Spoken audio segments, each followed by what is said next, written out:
Budget जिसको देश के यशस्वी प्रधानमंत्री जी के मार्गदर्शन में, उत्तर प्रदेश के यशस्वी मुख्यमंत्री जी के नेतृत्व में हमारे प्रदेश के वित्त मंत्री माननीय सुरेश कुमार खन्ना जी ने प्रस्तुत किया, मैं उसका समर्थन करता हूं। और आज इस अवसर पर निश्चित रूप से मैं अयोध्या की रुद्रावली विधानसभा से आता हूं। हमारी अयोध्या, जिस अयोध्या को सदियों से उपेक्षित दृष्टि से देखा गया, आजादी के बाद की सरकारों ने जिस अयोध्या को विवाद का एक विषय बना के रखा था, आज उस अयोध्या को सजाने के लिए, संवारने के लिए उत्तर प्रदेश के माननीय मुख्यमंत्री जी ने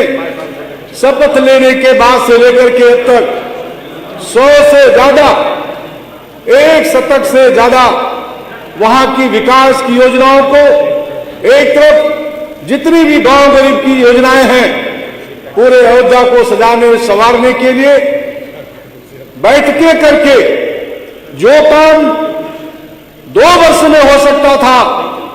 उसको सतत श्रम देख करके 1 वर्ष में पूरा करने का काम किया।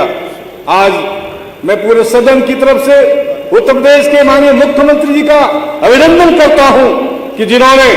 अयोध्या को सजाने के लिए, संवारने के लिए, एक अयोध्या को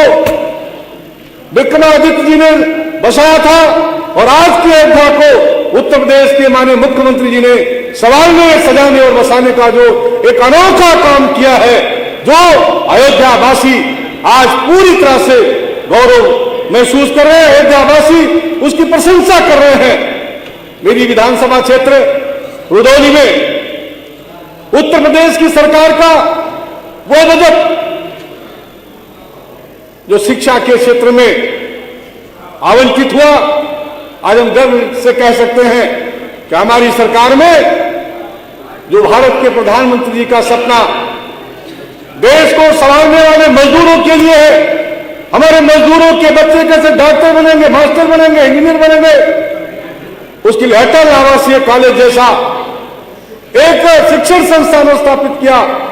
आज निश्चित रूप से हम सभी अयोध्यावासी उस अटल आवासीय कॉलेज के बन जाने के बाद, जहां पर 1000 छात्र छात्राओं को पढ़ने का अवसर मिल रहा है,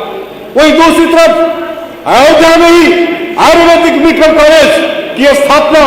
जहां पर अयोध्या के साथ साथ पूरे प्रदेश के युवाओं को पढ़ने के लिए वो पैरामेडिकल कोर्स की परीक्षा में बैठे वो डॉक्टर बन सकते हैं। ऐसे इंतजाम आज अयोध्या की धरती पर हुआ है। ये महर्षि वाल्मीकि के नाम से जिस हवाई अड्डे का शुभारंभ देश के प्रधानमंत्री जी ने पिछले 30 दिसंबर को किया, मैं गर्व से कह सकता हूं, आज पूरे अयोध्या की धरती से,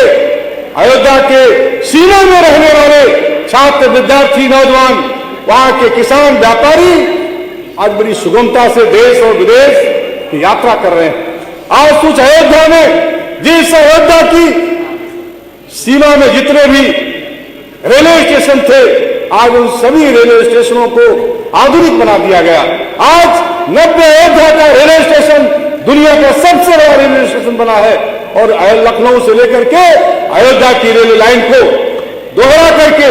उसका दोहरीकरण करके आज सुगमता से एक तरफ रेलवे की यात्रा को और दूसरी तरफ हवाई यात्रा को, अयोध्या को दुनिया से जोड़ने का काम हमारे देश के प्रधानमंत्री जी ने, उत्तर प्रदेश के मुख्यमंत्री जी ने किया है।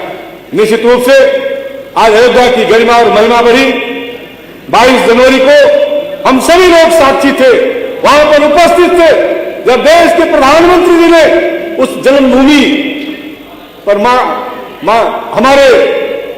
माननीय मुख्यमंत्री जी की उपस्थिति में जब प्राण प्रतिष्ठा का कार्यक्रम संपन्न हो रहा था, दुनिया गवाह बन रही थी। अयोध्या के गलियों में, अयोध्या के गांव में, मोहल्लों में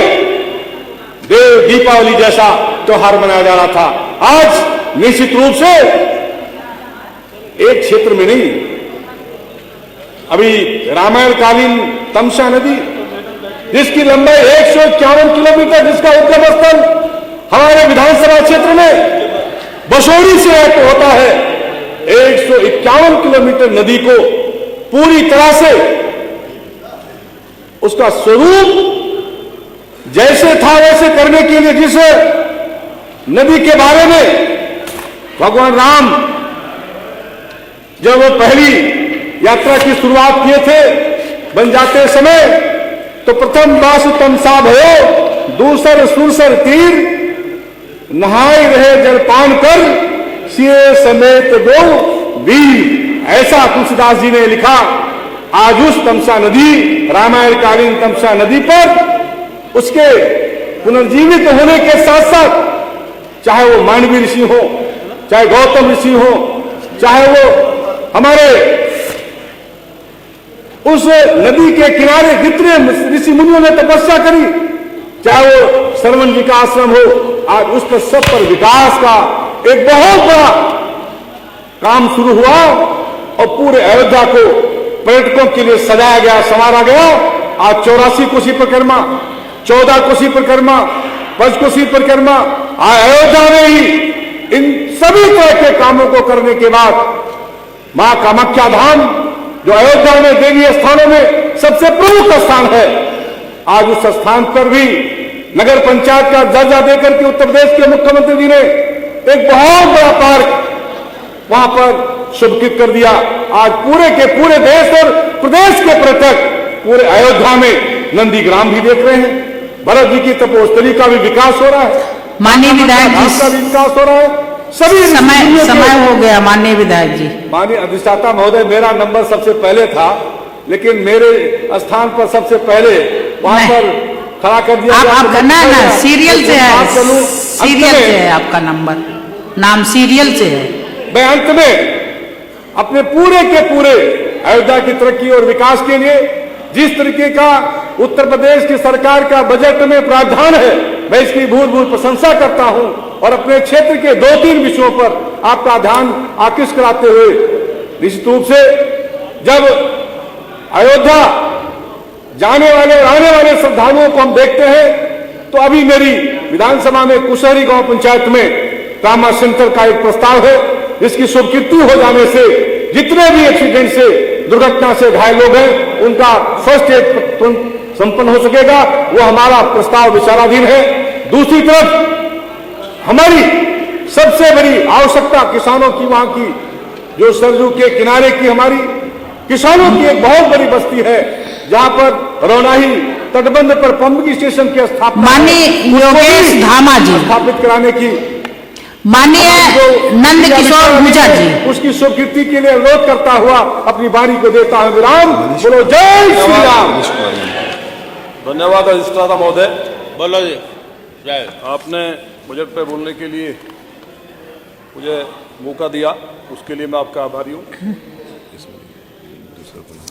भाई रामचंद्र यादव जी की